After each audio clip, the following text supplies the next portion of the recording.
I found this spot on one of those camping apps that showed free sites. It was somewhere outside of Buena Vista, tucked back on this Forest Service road that seemed to go on forever. The four of us had done enough camping together that we knew what we were doing. We got there around late afternoon and found this clearing near what looked like it used to be a creek bed. It was completely dried up, but you could tell water had run through there at some point. The area was pretty isolated. We didn't see any other campers or even tire tracks from recent visitors. It was honestly perfect for the kind of vibe we were going for. We set up our tents in a loose cluster, maybe 15 feet apart from each other. Nothing fancy about the arrangement, just wherever the ground looked level and didn't have too many rocks. I don't even remember what we did that night. Probably just drank a few of the beers we brought while playing cards. We were all pretty tired from the drive, so we called it around 11 and went to our separate tents. I remember sleeping really heavily that night, which was weird for me to begin with, but especially during a camping trip. Usually, and this is when I'm sleeping at a comfortable bed in a climate-controlled room, I wake up multiple times from being cold or needing to pee or whatever else. Point is, I'm a very light sleeper, and during a camping trip, forget it. I'm used to waking up at least 3 times, but that night I felt completely knocked out, like I'd taken a sleeping pill or something. When I woke up the next morning, something felt off immediately. I unzipped my tent to get some fresh air, and then I just froze. I noticed it immediately. All 4 of our tents had been moved. Like not ruffled or roughed up by an animal. Actually moved. They were arranged in this perfect square formation around a pile of stones that definitely hadn't been there when we went to sleep. Part of me felt like I was still dreaming. That's how bizarre and borderline unbelievable the sight before me was. Each tent had been relocated maybe 20 or 30 feet from where we'd originally set them up, but that's not really what freaked me out. The stakes were still perfectly secured in the ground, and nothing inside any of the tents had been disturbed. My sleeping bag was exactly how I left it. My phone was still plugged into my portable charger, and all my other gear was in the same spot. Nothing was missing from my tent, which I checked, double-checked, and triple-checked. I thought I was going crazy. I yelled to wake up my friends. Kevin was the first one to emerge from his tent, and I didn't even have to explain the situation to him. I could see on his face that he was experiencing the same confusion I was. Allie and Sub crawled out a few seconds later, and as I watched them take a look around at the campsite, it was the exact same thing. None of us remembered anything, but then Allie mentioned that she'd had this really vivid dream about walking in a line through some kind of desert landscape while someone counted her steps out loud. And then Kevin chimed in, saying he had a dream about being in the army, marching alongside his fellow soldiers.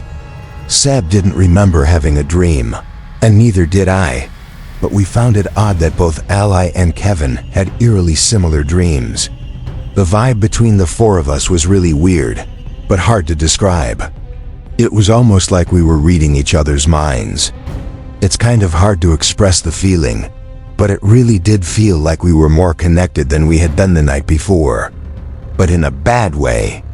I remember looking back and forth between them, trying to figure out what it was that I was feeling around me. The best way I can think to describe the feeling is what it would have felt like if there was a 5th person watching all of us, who was also part of all of us. We examined the campsite a little more carefully, looking for clues or anything that would help us piece together what happened. At first, Kevin suggested that maybe we had just gotten really drunk and forgot about what we did the night before, but this theory was shattered in about 5 seconds. We found these drag marks in the dirt leading from where each tent had originally been positioned to where they ended up. The weird thing was, the drag marks stopped about 10 feet short of each tent's final location, like someone had dragged them part way and then lifted and carried them the rest of the distance. The pile of stones in the center was even stranger. There were exactly 4 stones, and they were balanced on top of each other like some kind of sculpture. It actually would have been pretty were it not for the circumstances. Kevin walked over to get a closer look, and as he was leaning in to examine the top stone, he tripped and ended up knocking the whole thing over. The stones just kind of tumbled to the ground, nothing dramatic. For a second, the four of us just stood there in silence, staring at the scattered stones, and then things went from a 5 to a 10. At the exact same time, all four of us started hearing this low rumbling sound coming from somewhere in the distance. It sounded like rocks grinding against each other. Not like an earthquake or anything, more like an old stone door being pushed open. Hearing that sound kind of sent us into a panic, and we all just started packing without even discussing things. Like I said before, it felt like we were reading each other's minds, and that also applied to our feelings. I could feel my friends' fear, and I knew they could feel mine. It was really freaky, 10 times freakier than it had been not 2 minutes ago.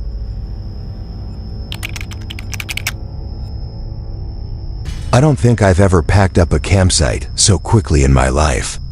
Kevin moved to Denver after graduation. Allie's in grad school in California, and I think Seb moved to Chicago with his girlfriend. We keep in touch, but we've never really talked about that night since. My name is Simon. This happened last summer when I was 23. My girlfriend, Cadence, and I had been planning this camping trip for months. Just the two of us, no cell service, no distractions. We'd been together for about 1.5 years at that point, and honestly, things had been getting a little stale. Not bad, just routine. We figured a weekend in the woods would be good for us. We picked a spot in the O'Hare National Forest in North Carolina. I'd been looking at different locations online for weeks, trying to find something that wasn't too crowded, but also wasn't completely isolated. The place I settled on was this campground about 3 miles down a Forest Service road. According to the reviews, it had maybe 6 or 7 sites total, and they were pretty spread out from each other. We left Friday afternoon around 3, stopped for supplies at a grocery store near the forest entrance, and made it to the campground just before sunset. The road getting there was rough, lots of potholes and loose gravel, but my truck handled it fine. When we pulled into the main clearing, I was honestly pretty satisfied with my choice. There were a few picnic tables scattered around, a couple fire rings, and the sites themselves were tucked back into the trees enough that you'd have some privacy. We drove around slowly, checking out the different spots. Most of them were empty, which was good. We passed one site that had a blue sedan parked there, but I couldn't see anyone around it. Cadence pointed to a spot at the far end of the campground, right where the road dead-ended into the forest. It had a decent clearing for the tent, and was positioned so that the trees blocked the view of the other campsites. We spent the next hour setting everything up. Cadence is one of those people who's really particular about how things are arranged, so I mostly just followed her instructions. By the time we were done, it was starting to get dark. I got a fire going while Cadence made sandwiches, and for a while, everything felt exactly how it was supposed to. We were sitting there drinking beer, watching the flames, not really talking about anything important, just existing together, which I think was kind of the point. Around 10 or so, Cadence went to brush her teeth at the spigot near the picnic tables. I stayed by the fire, poking at it with a stick and finishing my beer. That's when I noticed someone standing at the edge of our site, just beyond where the light of the fire reached. I jumped a little, I'm not gonna lie, because I genuinely hadn't heard anyone walk up. The guy apologized for startling me and said he was camped over in the blue sedan and that he just wanted to introduce himself. His name was Aiden, and he looked to be about 30. He had this really intense way of maintaining eye contact that made me a little uncomfortable, but I obviously wasn't gonna say anything. Cadence walked back toward us, and I could tell from the way her hips were swaying that she was not pleased with the interruption. Aiden noticed her, turned, and said she'd picked a good spot, real secluded. He mentioned he was solo camping, trying to get away from people for the weekend, which seems kind of contradictory since he was literally standing at our campsite, making conversation. And by the way, as soon as Cadence walked back, I didn't exist anymore. This guy Aiden's full attention was on my girlfriend, which wasn't exactly surprising, but weird as hell. We talked for another minute or two, and by we, I mean he talked at Cadence while she just gave him awkward reply after awkward reply, waiting for him to get the hint. Eventually, I butted in and told him we wanted to get some sleep because we were waking up early, and that got him to leave. As soon as we walked into the darkness, I noticed he didn't use a flashlight or anything, which I thought was a little odd. Cadence and I agreed about the weirdness of the whole thing and decided to try and forget about it. We stayed up for another hour or so, then put out the fire and went to bed. I don't remember falling asleep, but I do remember waking up. The moment I woke up, I realized something was wrong. It took me all of 3 seconds to realize I had woken up to voices somewhere in the distance. It sounded like 2 people having a conversation somewhere near our campsite. I looked over and saw Cadence fast asleep, and that's when the guardian instinct in me kicked in. I didn't freeze or cower in the tent, but rather actually went out to investigate. I unzipped the tent as quietly as I could and poked my head out. The voices stopped almost immediately, like they had heard me even though I thought I was being dead silent. As quickly as I could, I grabbed my phone and turned on the flashlight, shining it around our campsite. But whoever had been there had either already left or was further away than I initially thought. Eventually, I went back inside the tent and tried to go back to sleep. It was a public campsite after all. People stay up really late on camping trips, so I didn't think it was anything threatening. I just hoped whoever had been out there got the hint to have their 3 a.m. talk somewhere far away from where I was trying to sleep. I didn't bother mentioning it to Cadence the next morning. I didn't really see the point in stressing her out over nothing. We spent most of the day hiking, which was a lot of fun and a decent workout, honestly. As the sun started to go down, I went to grab more firewood from a pile we'd made near the truck.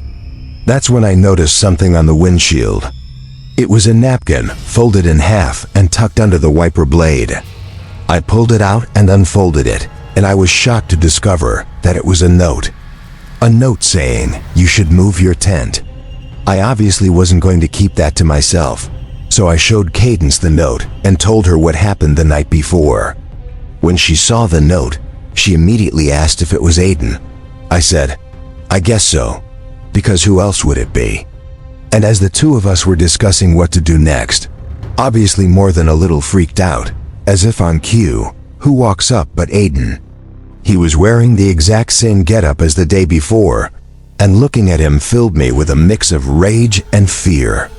The rage won, and I told him he needed to stop just walking up like that, more aggressively than I probably should have.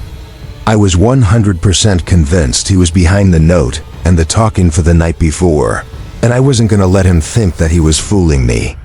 He said sorry in a gruff voice and said he was just checking up on us. Before I could respond, Cadence asked him why he'd need to check up on us, and actually said something that really surprised me. He told us he didn't want to freak us out, but that he was surprised to see people as young as we were at the campsite. He said that there was a bunch of weird stuff that had been known to occur around here. Freaky stuff. He said he'd found deserted campsites deep in the woods, signs of people, belongings, and other weird things.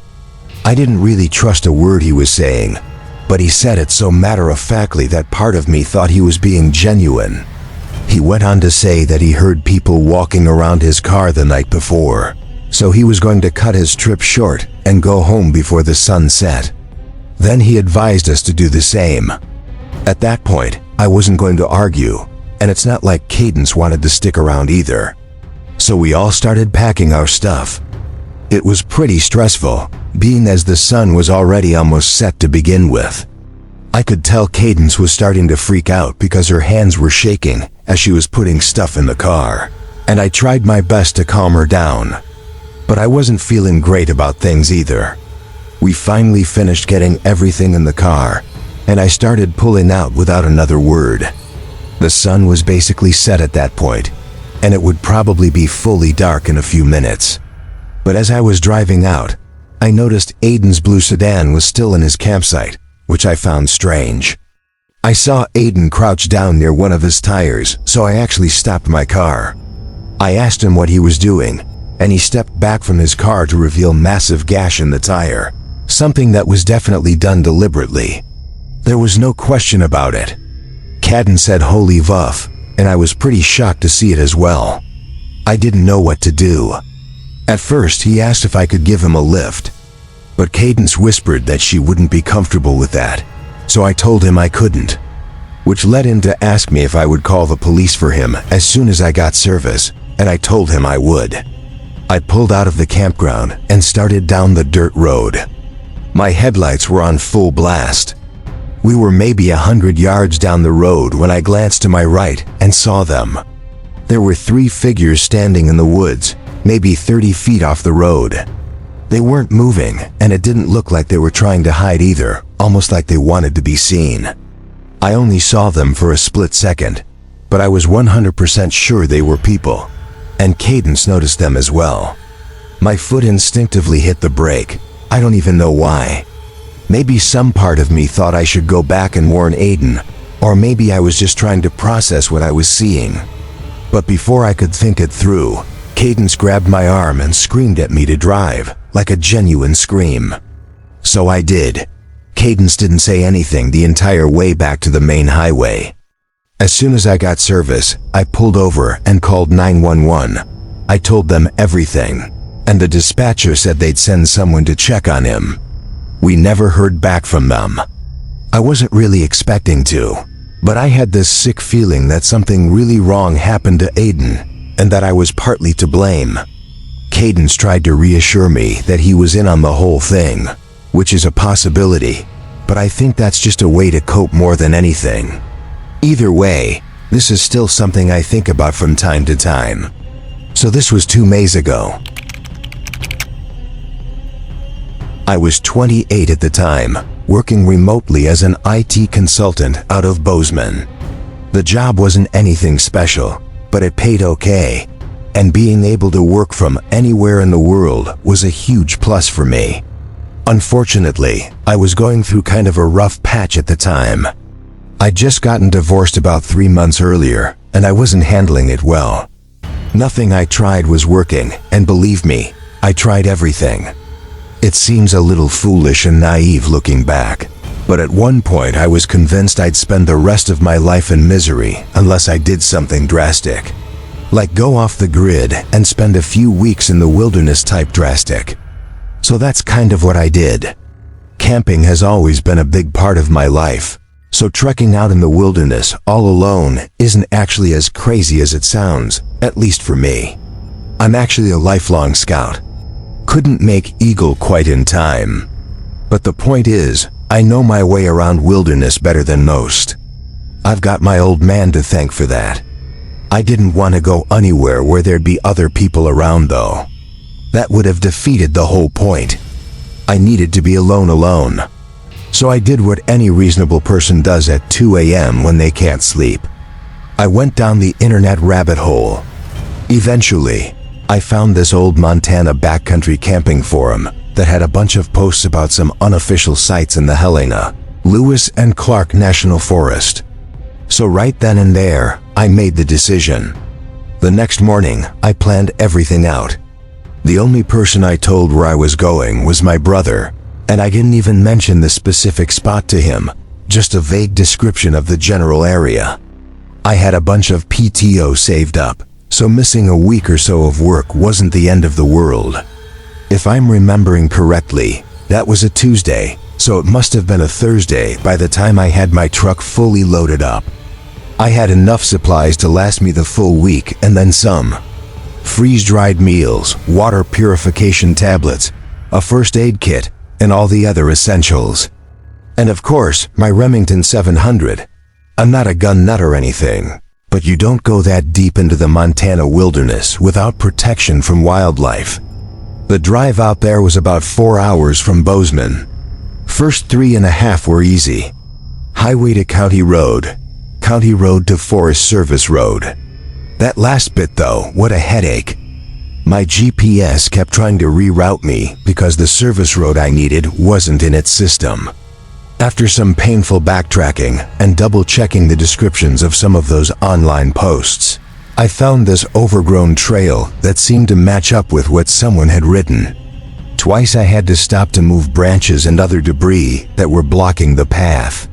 My truck's a decent 4x4, but I was starting to worry about getting stuck. I drove along the path until it was impossible to go any further, at which point I just shut my engine. I knew I'd have to reverse out of there when the time came to leave. But I had been prepared for that, so I wasn't too concerned. As soon as I stepped out of my truck, I was pretty confident I was in the right spot. But that far into the wilderness, there's not really a right spot, since everything's as remote as everything else. Either way, I was pleased. There was a clearing not too far from the cluster of trees I had parked in front of, and it looked like a perfect place to set up camp. Except, there was already a tent there. I noticed it almost immediately.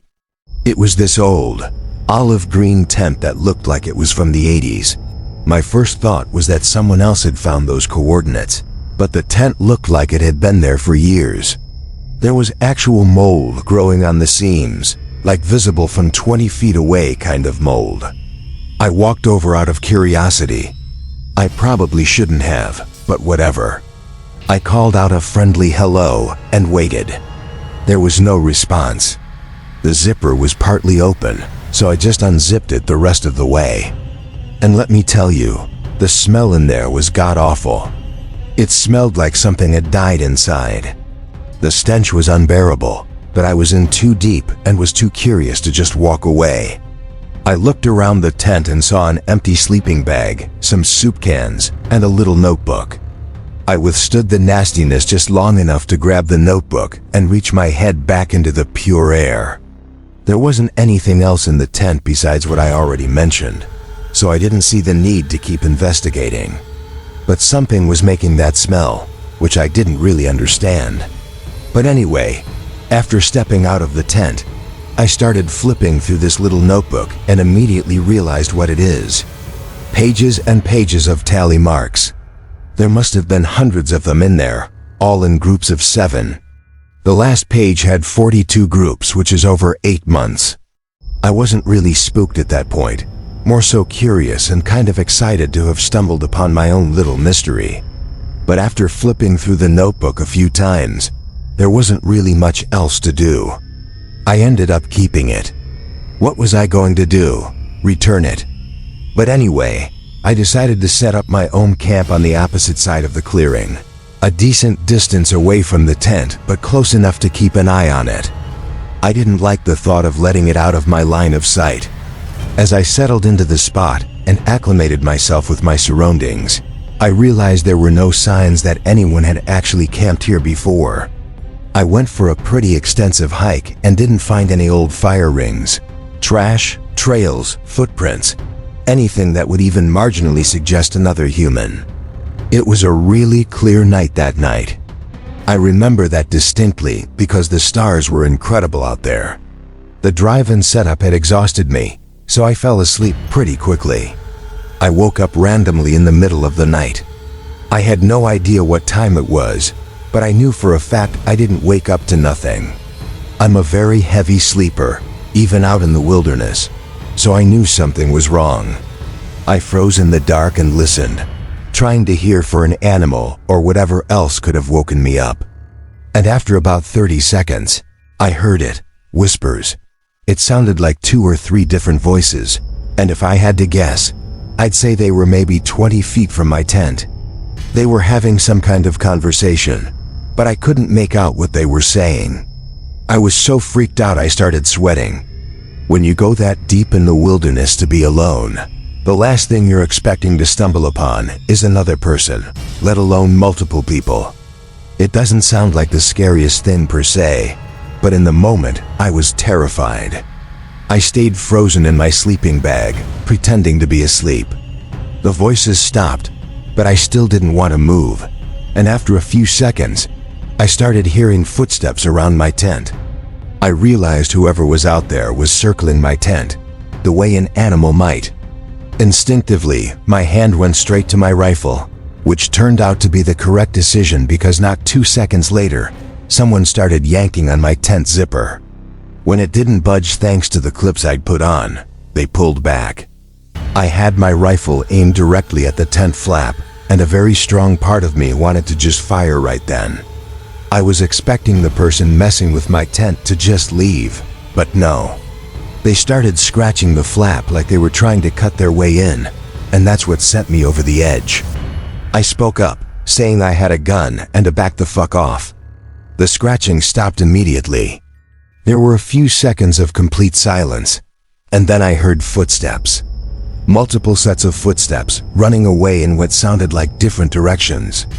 It sounded like at least 3 people, which was somehow 10 times worse than the thought of it being just 2. They didn't all run the same way, which struck me as strange. I didn't sleep much that night, but I felt very safe with my rifle by my side. As soon as the sun rose, I unzipped my tent and stepped outside, making a big show of brandishing my rifle. I immediately looked over at where the old moldy tent had been. It was gone. I walked over to the spot where I knew it had been. There was no ground depression, no stake holes, nothing. The grass wasn't even flattened. But I knew for a fact there had been a tent there. I had stared at it for hours the previous day. What I did find were footprints. Bare human footprints all around my campsite in a rough circle about 20 feet out. There were tons of them, and they were different sizes, which confirmed to me that there had been more than just 2 people out there. Some of them were also really deep, like whoever made them had been standing there for a long time. One set of prints led over to a big pine tree at the edge of the clearing.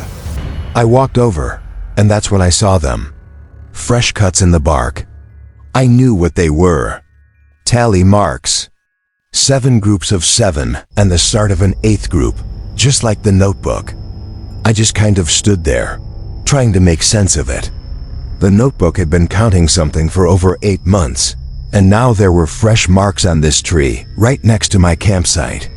I didn't want to think about what that meant.